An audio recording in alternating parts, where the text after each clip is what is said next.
Are you scared of buying your first apartment investing? Watch this now. I'm here with my son George and I'm teaching him about finance. Why? Because a lot of us are scared, especially in today's economy, in today's recession, in today's high inflationary market, of buying our first apartment investment. And I tell you, you are not alone. I am scared too, and that is why I'm teaching my kids, my son George right here, about finance, because everywhere we go, and no matter how many years it becomes, whether we're young, we're old, whether it's 5 years from now, it's 10 years from now, we will always deal with finance. We will always deal with recession. We will always deal with inflation. So, the first thing that I tell my kids, and I will tell you guys, there's 3 things that we have to consider. The first step that I told my son that I'm telling you right now is number 1, what is your exit? When you buy a property, you've got to know what is your exit strategy. Is it for short-term or long-term hold? So if it's short-term, it's just like a fix and flip. So if that is your exit, then you've got to be great at the numbers. You've got to make the numbers work because it's a short-term flip. Now, if it's a long-term, now you have time on your side, because if you have time, that price point today may not be the price point 10 years from now. It may be even a lot higher. Number 2, the second step to do is doing your critical thinking. Are you an apartment investor, or you a buyer that has the homeowner's hat, that's wearing the homeowner's hat? And why do I say that? Because the homeowner would say, oh, I want to buy this property. Why? Because I love it. I love the hardwood floors. I love the granite countertop. There's so many things that I love. Now, when you have the hat of an apartment investor, you think about the numbers. Does this number work? Is the granite too expensive? Is the stainless steel appliance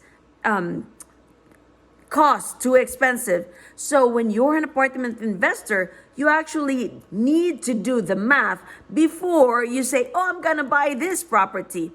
The third step that I would like to share with you is doing about the math is the 1% rule. That's the third step. To get it quick and easy in just 5 minutes is doing the 1% rule. And just like what I told George, doing the 1% rule gives you more time to look at or analyze more properties. What is the 1% rule?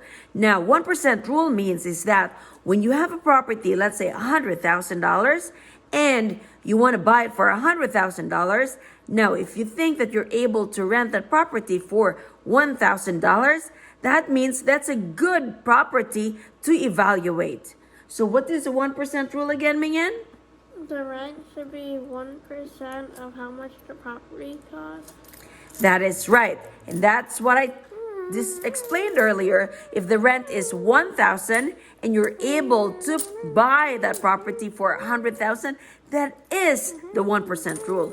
So that means now, using the step 3 that I told you, the 1% rule, now you're able to look at that property, analyze that property much closer.